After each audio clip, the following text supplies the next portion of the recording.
शोभा जी, आपके कोनो गलत फहमी भइल बा। रजावत परिवार के बहुरानी था। ई रानी जेकरा आप सब घर से निकल ले रहनी।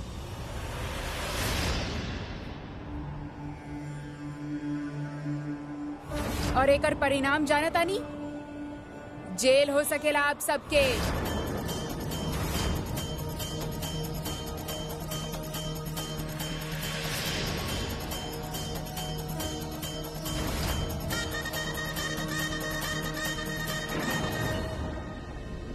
शोभा जी, ये सब बेफिजुल के कंप्लेन पे एक्शन लेवल आपके शोभा ना देला। कि लड़की बहुरानी ना, रजावत परिवार के नौकरानी रहल। अरे ई कायकर बाप भी नौकर रहल। काम जमल ना था, निकाल दिया गई। झूठ। हम माने नहीं कि हमारी सफर के शुरुआती घर में काम करके बहल रहे, पर जिसे कूड़ा के ढेर के भी जगह बदलेला, हम तो फिर भी इंसान बानी। हालात कुछ ऐसा हो गए रहे कि ई हमार मांग में सिंदूर डालनी और गला में मंगलसूत्र पहनैले रहनी। पूरा इज्जत के साथ ई हमके अपन धर्म पत्नी और ई घर के बहुरानी के दर्जा देले रहनी। मगर अफसोस की बात यह कि हमार ससुराल वालन ई धक्का मार के हमके इज्जत से बाहर निकाल देलन। हम जैती भी तक कहाँ जैती दीदी, आप ही बताई। हम यहाँ पे ना क्योंकि जाने नहीं, और इस सीधा हमार सामान उठा के बाहर फेंक देनी। वापसी के टिकट तक ना देनी हमके। हो ना हमरे पास अपन बाबूजी से बतिया तक ना सकेनी। आपके कहीं जाए के जरूरत ना बा। ये लोग आपके साथ अत्याचार ना कर सकेले। आप एहिजे रहबू और ऐसन करे से के रोकेला, हम देखतानी। एक्सक्यूज मी, हमार रिजॉर्ट में आके हमरा पे ही हुक्म चला रहल बाड़ू। ई लड़की यहाँ ना रह सकेली। राजेश्वरी मैडम, राजा के राज कब के चल गए। ई प्रजातंत्र बा। अब ना राजा रहल ना राजपाट। और वैसे भी ई गोवा बा मैडम, आपके जयपुर ना कि आप हाथ उठाएनी और लोग सर झुका देनी। अगर आपके पुलिस स्टेशन के शक्ल ना देखे के बाद, अगर आपन ये रिजॉर्ट के ताला ना लगवावे चाहतानी, और अगर कल के अखबार में आपके फ्रंट पेज पे ना आए के बाद, तब हम जे कहब उहे होखी।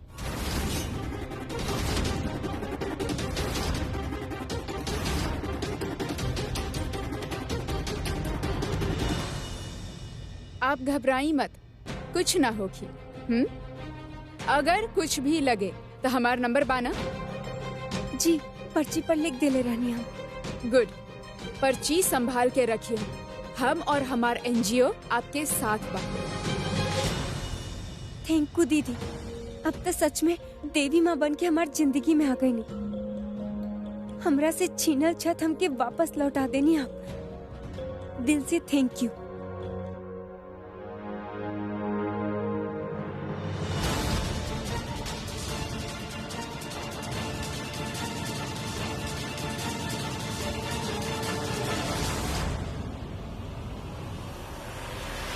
बलिया वाली रानी, तोहर टाइम कबो ना आई। Get lost.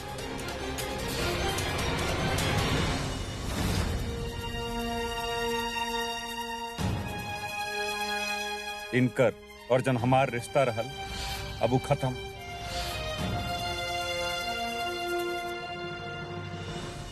बहुते घटिया चाल चल ले बाड़ू तू रानी।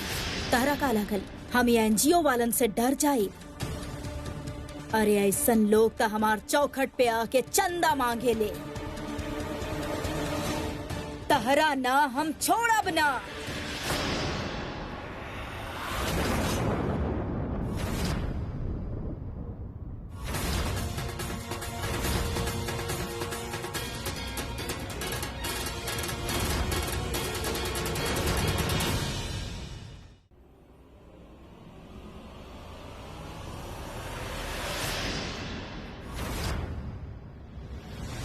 सोचब भी मत, काहे कि शोभा दीदी ज्यादा दूर नहीं खे गई नी। आप कहीं तो उनके वापस बुला लें।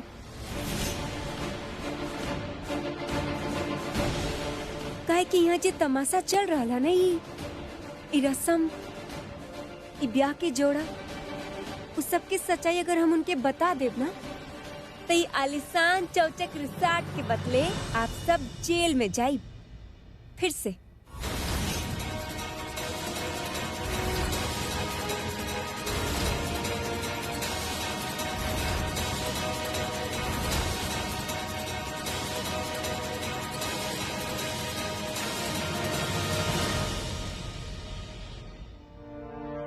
का सबूत बा तहरा पास कि वीर से तोहार शादी भइल बा?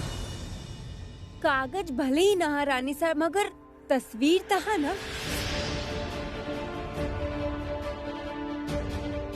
और शायद आप ही भूल रहल बानी कि बड़ा धूमधाम से आप हमरा खातिर पार्टी रखले रहनी।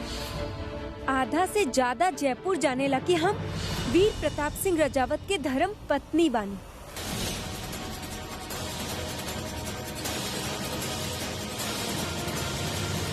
सबके झूठ बोले पे मजबूर कर पाई बाप?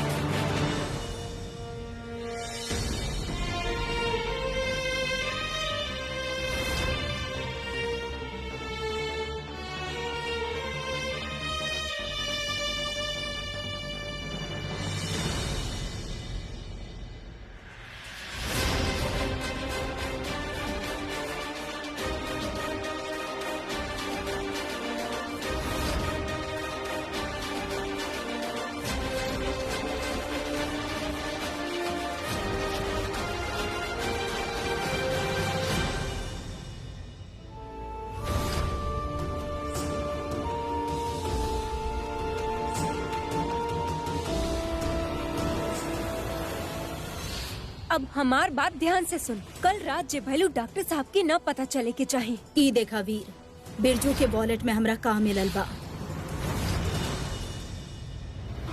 आप बदल गई नी डॉक्टर साहब, इतना कि जे हमरा सामने खड़ा बा हमके पहचान न पा रहल बानी। लेकिन हम कमजोर न पड़ब। ई सब काहे हो रहल हा, एक गुत्थी के हम सुलझा के ही रह। माता रानी के आशीर्वाद और हमारा अधूरा प्यार हमरे साथे बा। कहें आईनी आप वापस रानी? हम तो कहीं गए ही ना रानी, तो फिर ही सवाल का है? आप अच्छे तरीके से जाने ली कि हम का पूछता नहीं। हाँ तो हम भी ये कह रहल बानी, हम कहीं ना गए रानी, आइजे रानी बाहर। उतना ना जाने कहाँ से वो भोला भाली हमार दर्द समझे वाली वो शोभा दीदी आ गई। वो हमरा से कहनी कि हम आपके खोल सारा हक आपके वापस दिलाई। हम कहनी चला भैया, ये भी सही है। ना चाह बाप वापस रानी, चल जाए यहाँ से।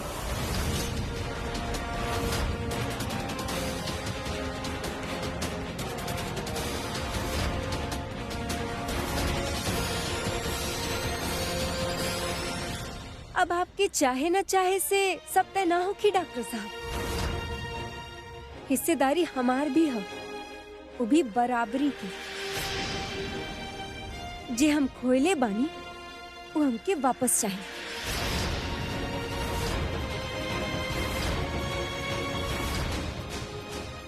अच्छा, का खोई नहीं आप, और का चाहिए वापिस आपके?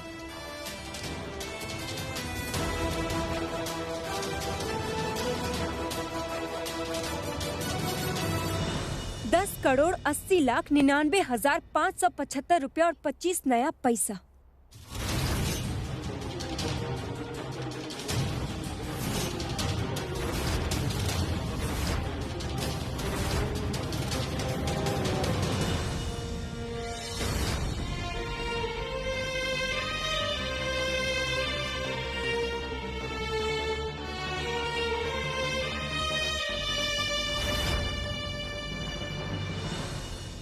का भाई बौखला गई नी का?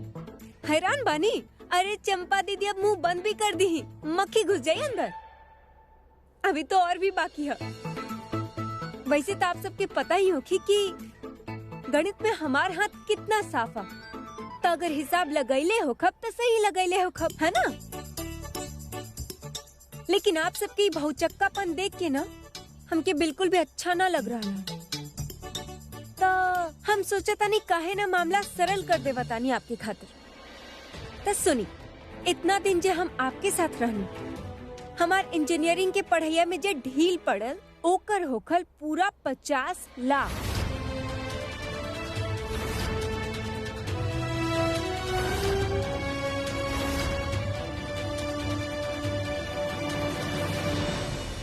ऊपर से आप जैसे खड़ूस डॉक्टर के हम दिन रात करके हसल सिखाईनी, जिससे आपकी जिंदगी ही बदल गई। अब ओके कीमत भी तो 1 करोड़ होखेला ना।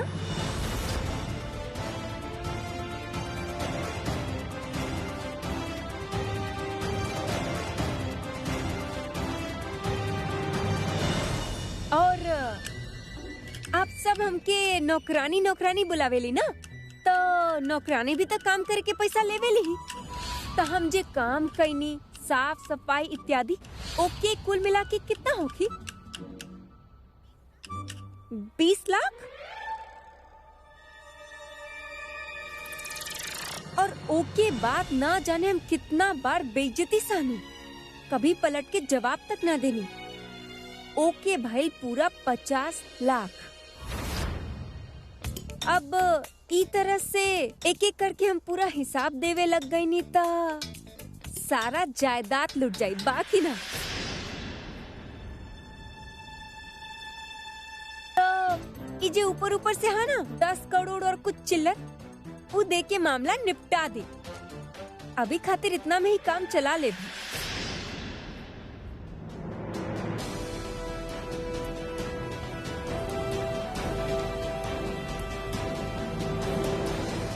दस करोड़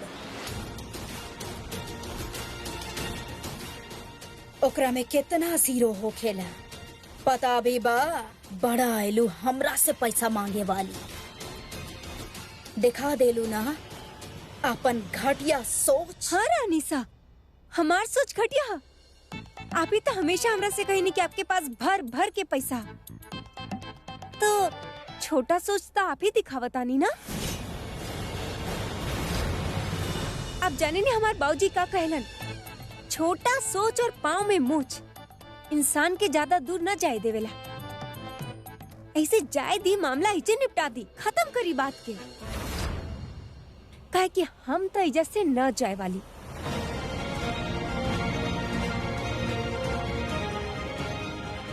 नाम के वजह मिलल है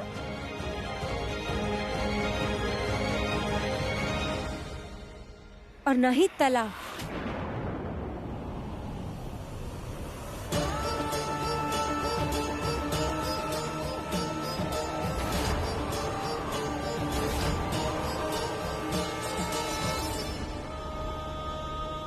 और अगर तलाक देवे के सोच ही रहल बानी, तब फिर ओकर कीमत तो चुकावे के पड़ी ना।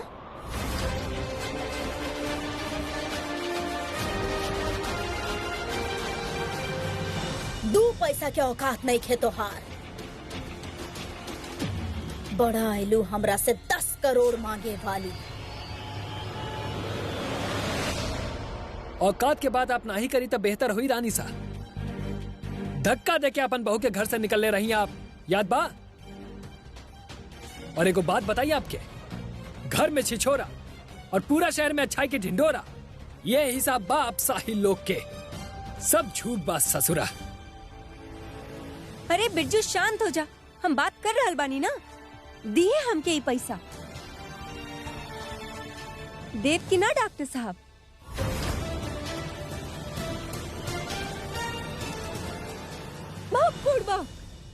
हमू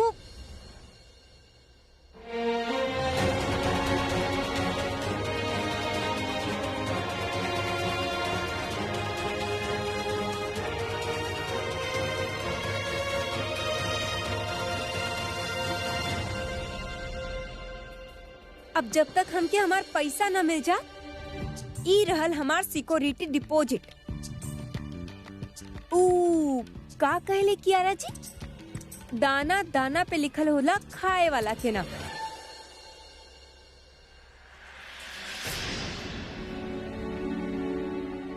पहने वाला के नाम।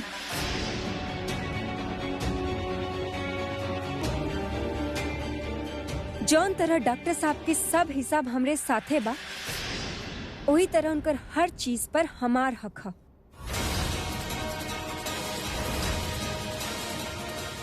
हक रहे। अब कुछ ना बारानी, कुछ ना।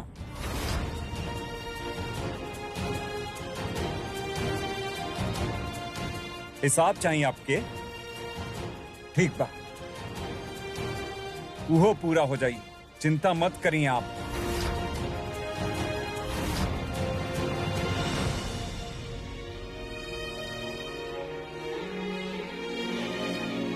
हाँ, तो जब हिसाब पूरा हो जाए तब बतियाइब ना। ऐसे टसन काहे दिखा रहल बानी? पहले पैसा जमा करी, ओके बाद छाती चौड़ा करी, ठीक बा?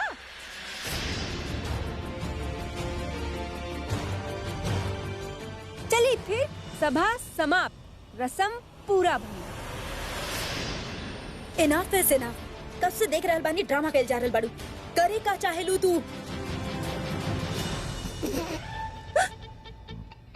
इनके देखी भैया, लेट लतीफ। सब कार्यक्रम खत्म होला के बाद लगल कि हमू कुछ अब बोल देवतानी।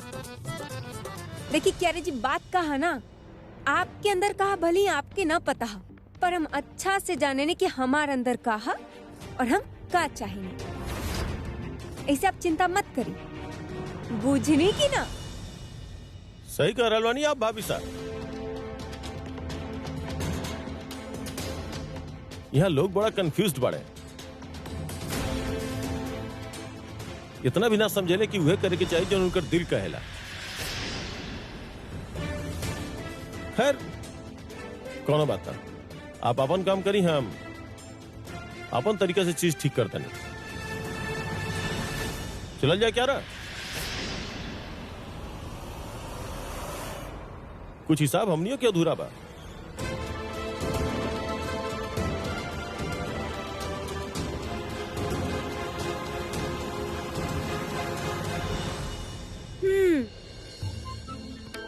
हटी।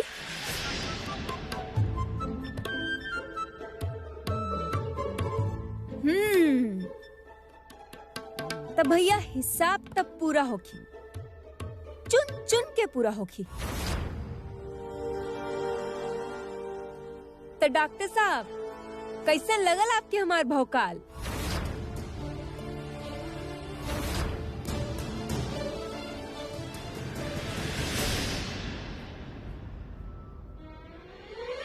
ओ चंपा दीदी, जहाँ तक हमके याद आ रहा है, वो आपे रहनी ना जे हमार सामान बार बार बाहर फेंकनी। वो कहा ना, टेम बदल गई है और हम भी। तो हम का कहता नहीं ना, आप जरा प्यार से सम्मान के साथ हमार सारा सामान उठाई और हमार कमरा में रख दी, ठीक है? अरे वहाँ काहे देखता नहीं? ऑर्डर यहाँ से आइला, सुनब ना तो घर से बाहर निकलवा दे, बुझनी?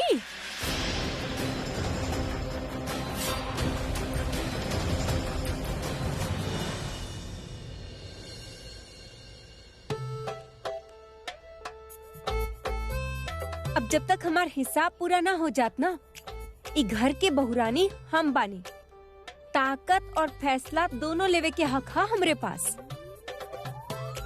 अगर आप कोतवाल के डंडा न खाए चाहतानी ना, तो जैसन हम कहतानी ओइसन करी, न तो पूरा जिंदगी जेल के काल कोठरी में बितावे पड़ जाई, बुझनी? अब चली भागी। अरे रुकी रुकी। जी बहू रानी, अब कब है? हमरा खातिर कुछ खाए खातिर बना दी, वो भी बढ़िया से, काहे कि भूख उबाल मार रहा है पेट में, ठीक है? जी। अब जाई। अरे बिरजू, तू भी हाथ मुंह धो के फ्रेश हो जा, आराम से बैठ के खाए जाए, ठीक है? पेट पूजा करल जाए। अरे जो हुकुम बहू रानी, बस अभी गई नहीं, अभी आई नहीं।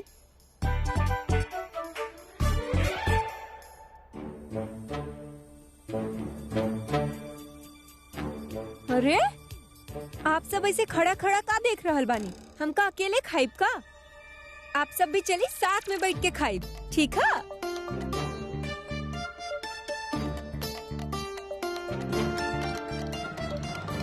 ये कौन सा रूप धारण कर लेलस रानी सा? का जरूरत रहे वीर होकर शर्त माने के? पहले ही इतना कुछ ले चुकल बाड़ी हमनी से, और अब बेशरम की तरह मुंह खोल के मांग रहल बाड़ी। तो चिंता मत करा, गोवा में भी हमार कॉन्टैक्ट्स निकल जाई। छोड़ब ना एकरा के हम। आप रह दी रानी साहब, हम एक और बड़ा इशू ना बनावल चाहता नहीं। अगर उनके हमेशा से ही पैसा चाहत रहा तो हम देवे खातिर तैयार बानी, लेकिन ओकरे बाद रानी यहाँ से और हमरे जिंदगी से हमेशा हमेशा खातिर बाहर।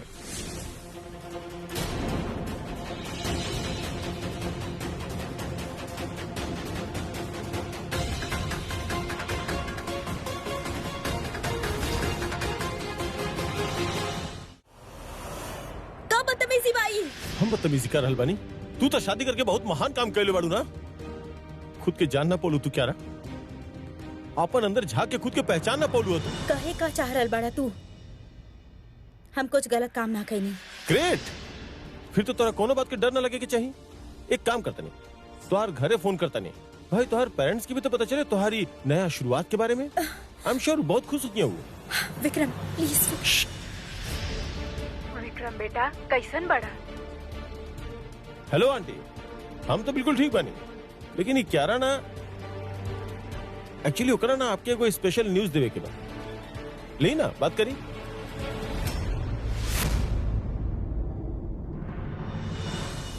हेलो हेलो कियारा, तू ठीक बाड़ू ना? ई विक्रम कौन सी खबर के बात कर रहल बा? मामा वो खबर वो कोनो ऐसा बड़ा न्यूज नहीं खे। वो बस हम ना कुछ दिन बाद आए। वो रानी सा यहाँ पे आयल बाड़ी ना, तो हम ट्रिप के तनी एक्सटेंड करल बानी। ठीक बा, हम आपसे आके बात करत तानी। हाँ by mummy. What the hell Vikram, दिमाग खराब हो गइल बा तोहार? का साबित करे चाहत पड़ा तू? हाँ कुछ गलत ना कहलू है ना तू? ये शादी अपन खुशी से कैले बाड़ू ना तू? कि हम शादी नहीं कैले, सिर्फ शादी के नाटक करता नहीं कि शादी सिर्फ बाहर बालन खाती असली बा। तो फिर अपन खुशी के अपन पेरेंट्स के साथ बांटे में प्रॉब्लम का बा? ओह सॉरी सॉरी सॉरी, हम तो भूलियो गेल रहनी। का बताइबू उनका रखे? कौन सा शादी के बारे में? इमीडिएट वाला ब्रो के साथ या सर्टिफिकेट वाला हमरा संग? 24 घंटा का वक्त बा तुम्हारा पास। 24 घंटा में तू यहाँ से और ब्रो के जिंदगी से बाहर निकल जा, वरना हमनी के शादी के सर्टिफिकेट पूरा जयपुर में बंटवा दे।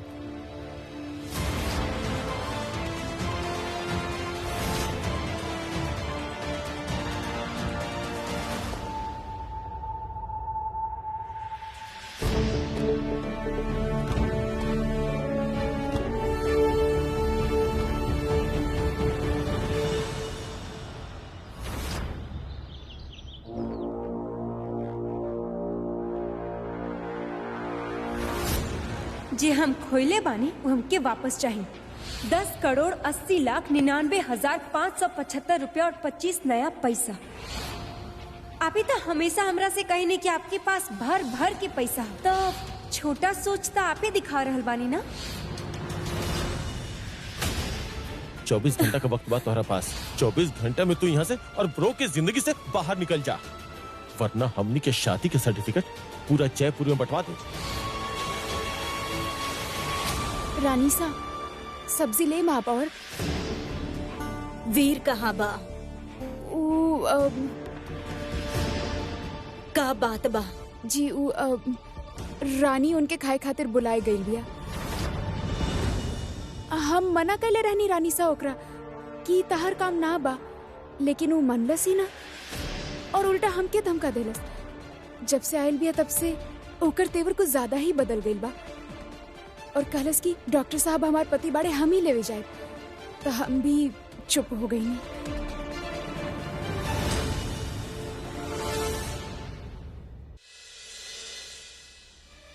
अरे कैसे ना शुक्र लोग मानिए आप लोग, हाँ? अरे माता रानी के दिया इतना सब कुछ बा, फिर भी खाना के टेबल पर मुंह सड़ा के बैठल गइल बा बस। अरे भैया खाना के स्वाद चल जाला इसे। आजा तू हो ज्ञान देला, तारे ते कमी रहल, हाँ तो पूरा करल आ गई नहीं हम भी। और एगो बात बताई तारा क्या सस्ता राजकुमार, अगर हम जैसन गरीब लोग ना ही होखे तो फिर के ज्ञान दी आप अमीर लोग के?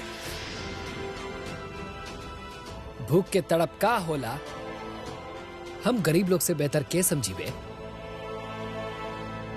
चली आज तो हम भी आप सबके साथ खाना खाएं। अरे भाई क्या बात बा, खाना देखे में तो लाजवाब बा, सुगंध भी बढ़िया बा।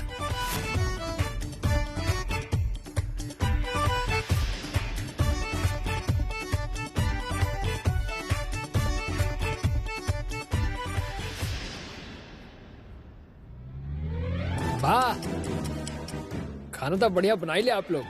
एकरा देख के तो हमार पूरा भूख ही मर गइल बा। अरे बैठ जाई, इंसान की आदत है आप लोग करेली ना, कम से कम खाना के अनादर तो मत करी। आप लोग बैठी हम ही जाता नहीं। वैसे भी कहा ना कि आप जैसे दोगला लोग के बीच खैला के मजा नहीं ख्यावत।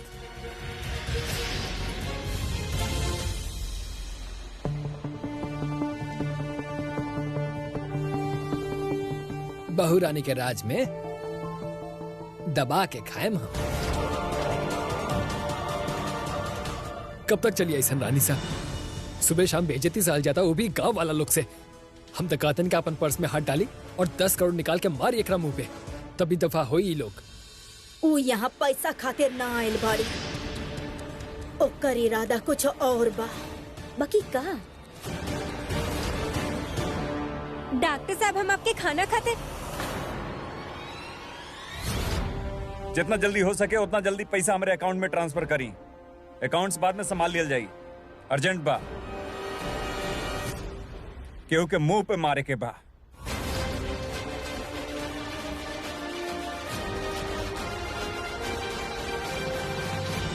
क्या बात है डॉक्टर साहब, आप में तो बड़ा फुर्ती है। हमके जल्दी भगावे के कीड़ा ज्यादा है या पैसा?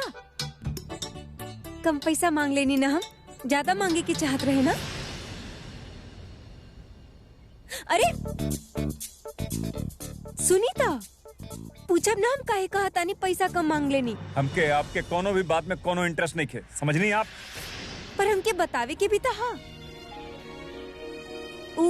हमके लगल कि 10 करोड़ मांगब तो आपके इंतजाम करे में थोड़ा टाइम लगी, और वो थोड़ा में हम बहुत कुछ जी जाती आपके साथ।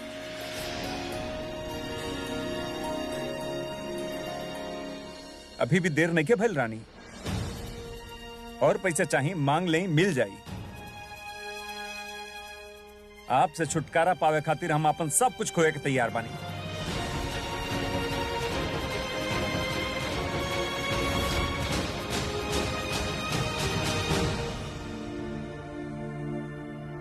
अच्छा ठीक है डॉक्टर साहब, आप इतना कड़वा काहे बोला तानी?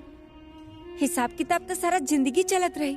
आप चली ना हमारे साथ, खाए चली। कहनी ना हम ना खाए के बाम के। खाए से कैसे नाराजगी डॉक्टर साहब, आप चली ना हमारे साथ, चली। छोड़ी हमके रानी।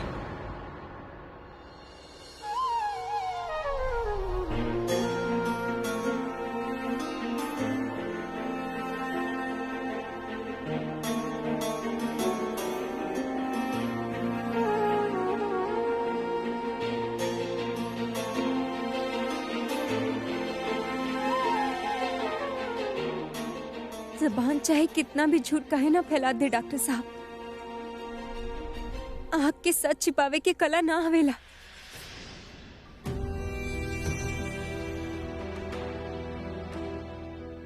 दिमाग के घोड़ा दौड़ा दौड़ा के थक चुकल बानी हम।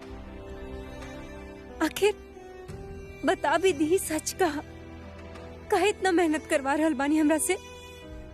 हम बस ही जाने चाहता नहीं कि सच कहा, गुस्सा में ही सही पर कुछ तो कहीं। इतना भी जाने के हक न कहा हमार। बोली ना डॉक्टर साहब, कुछ तो बोली।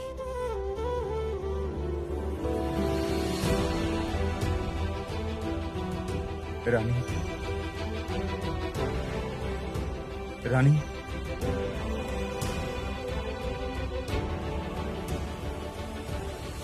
रानी हम वीर तू अंदर।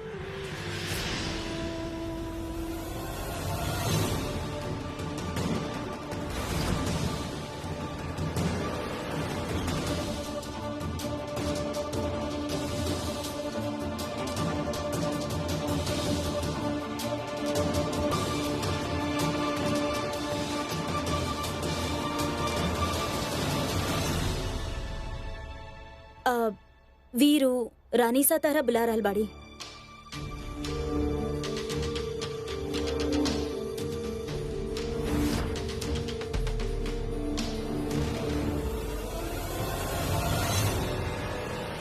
डॉक्टर साहब।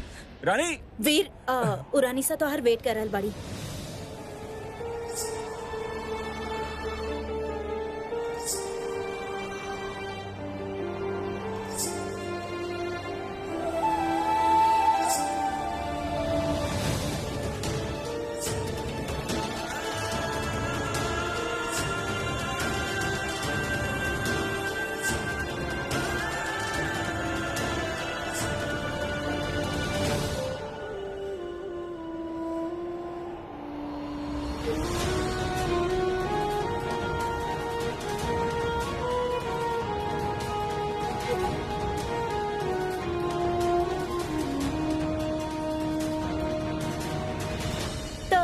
कैसन लागत अपन पुरान सही जगह पे वापस आके? नजारा काफी अच्छा हो गया ना यहाँ से। चली कम से कम हमार कोनो जगह था, पर बेचारी आपके तो कोनो वजूद ही नहीं थे, तो फिर जगह कहाँ से? वैसे कियारा जी, हम आपकी एगो बात याद दिलाई। डॉक्टर साहब की पत्नी तो हम ही बानी, कानून के नजर में भी और समाज के नजर में भी। ऊपर से ये सारा बखेरा खड़ा भइल है ना, ओके थोड़ा सा भी भनक अगर कोतवाल के लगी ना, तो सबसे पहले वो आपकी ही धरी है, बुझनी? का भले से टुकुर टुकुर काहे देखा तानी? हाथ दी उठाई हमके।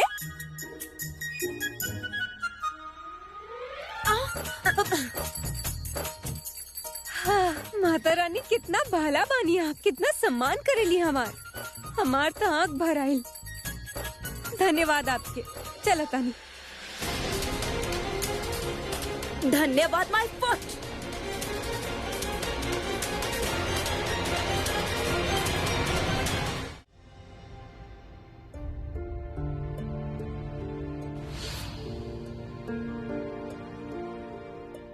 ज़बान चाहे कितना भी झूठ काहे ना फैला दे डॉक्टर साहब, आँख के सच छिपावे के कला ना आवेला। हम बस ये जाने चाहता नहीं कि सच कहा।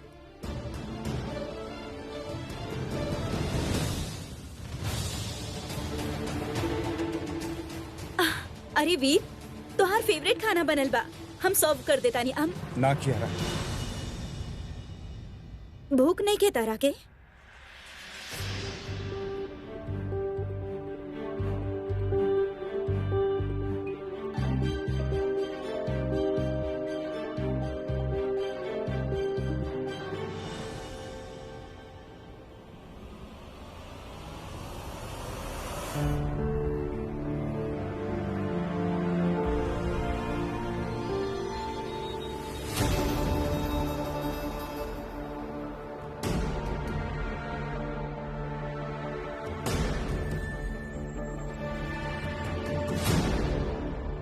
रानी साहब प्लीज, अब हमार मन नहीं खे। भूखा रह के अपन माँ के दिल दुखाई बा।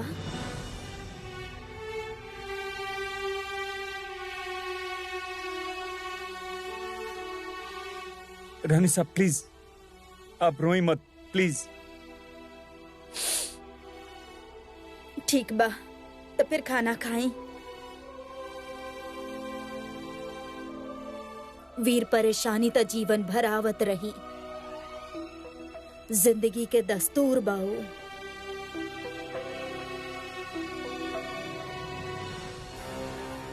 तू बहुत बुद्धिमान बाड़ा वीर, पर समझदार नहीं खा। काहे कि तोहारी मासूमियत के फायदा हर केहू उठा लेवेला। बहुत जल्दी सब पे भरोसा कर लेवल खासियत बा तोहार, और कमी भी। और उ रानी यही बात के फायदा उठा रहल बाड़ी भी। जब भी ना हम ओकर नाम लेवे नी ना, हमार खून खौले लागेला। उस सब कुछ जे हम देखनी ओकरा से पहले हम मर काहे ना गई। रानी साहब प्लीज आप ऐसा न बोली। त का करी वीर, तारा ऐसन बिखरत देख के हमार दिल रोवेला।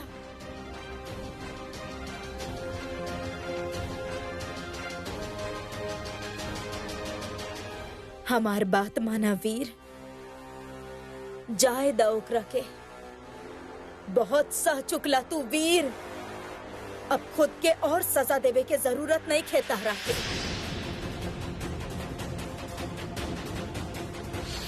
अब हमार बात ध्यान से सुन। कल रात जे भैलू डॉक्टर साहब की न पता चले के चाहिए। वो भी बड़ा भोला बाड़न, हम जे कहनी मान जायलन, पर ओकर मतलब ई ना कि हमनी खुलेआम अपन खेल चलावत रही।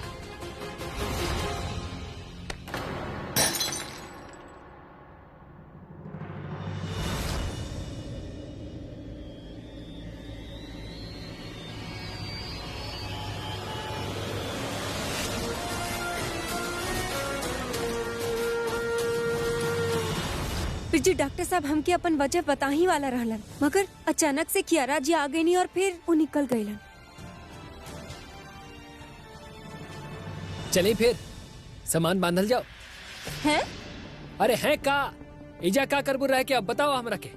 अरे निकले के टाइम आ गइल बा, चला। अरे का बोल रहल बाड़े तू? पगला गइल बाड़ा का? रानी ई खाली एगो नाटक हा जेकर ई डॉक्टर और ओकर अम्मा रचले बड़ी। तारा के हमेशा खातिर दफा करे के पैतरा बाई माँ बेटा के। ना तू बात सुन हमार, हम उनकर आँख में देखनी, उनकर अंदर भी उहे दर्द है जे हमार अंदर है। दर्द नहीं के, दर्द के पर्दा बाबस जेकरा के ध्यान से देखबू तो धोखा दिखाई दी तारा रानी। अच्छा भइल रहित कि डॉक्टर के बलिया में ही खत्म कर देते। बेचू, दिमाग खराब हो गया का तार? हम बार बार तोरा से कहनी कि गुस्सा मत कर, पर तू सुनेला ही ना। अरे पति हमार बड़न, तकलीफ हमार है, तो तू दोस्त बड़ा तो दोस्ती के हाथ में रहना। बार बार ये सब हम न साहब कह रहल बानी हम तोरा से। गलती हो गई, सारी। हर बार तो के माफ ना कर सकेनी हम। अपने अंदर जो यूं पटंग बात आवेला ना के फेंक दे बाहर। बात करेला। अरे माफ कर दा माता, दोबारा ना ही बोले। अरे हमरा के माफ कर दा। एक तो शर्त पर। का? डॉक्टर साहब से बतियावे के हमके, वो भी अकेला में। लेकिन रानी सा और उनकर चमचा के टोली तो नाक में दम कर देले बा। समझ में ही ना आ रहा कि कैसे बात करी हम। तू कुछो भी कर, कोनो भी पैतरा अपना पर एक तो मौका दिलवा दे उनकरा से बात करे के।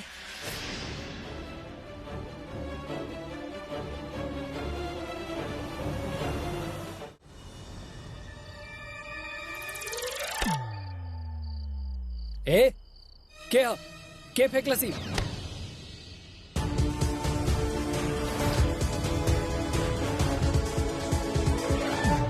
अरे ओ इंसान के बेस में बंदर, का बदतमीजी है? अरे ओ सस्ता राजकुमार, संभल के बोला, न तो का कि तार जुबान निकाल के केला के छिलका खाने खींच के फेंक देम हम। ससुरा गधा कहीं के।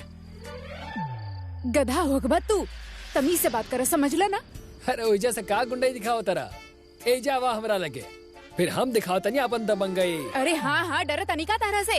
अब बोला, अगर हम अपना असलियत पे आ गई ना तो दुम दबा के भगवा लग दोनों जाना।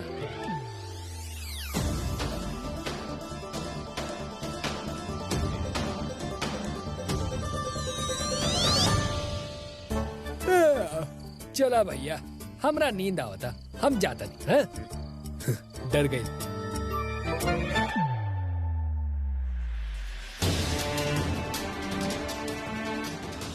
बार बार रानी के बारे में सोच के हम खुद के परेशान ना कर सके नहीं, हमके उनके बुलावे के होखी।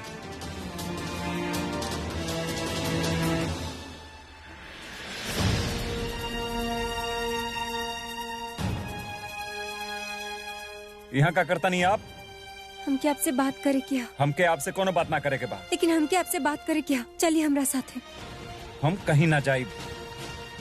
जौन बात करे के बाद यहीं करी। बात हमने दोनों के, और हम ना चाहने कि फिर से हमने दोनों के बीच कोई आए। आपके हमरा साथे चले के होगी। चलिए हमरा रानी। साथे चली। अरे बस करी रानी, ये जबरदस्ती ना पसंद बा हमके। जौन कहे के बाद जल्दी कहीं, टाइम नहीं के हमरे पास। डॉक्टर साहब, हम आपसे कुछ कहे ना चाहता नहीं, हम बस आपसे पूछे चाहता नहीं कि आखिर ये सब भइल कहा, काहे कहीं नहीं सब आप। इन सब बातन खातिर बहुत देर हो चुकल बा। आपके जौन चाहिए आपके मिल जाई। ओकरे बाद ना यहाँ रहे के वजह बची आपके पास, और ना ही जरूरत रही।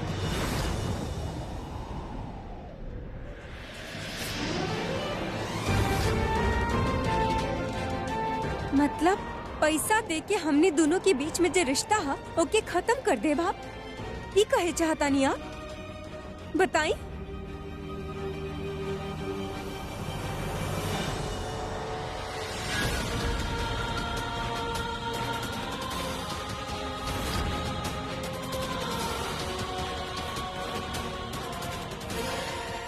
ई लें ये के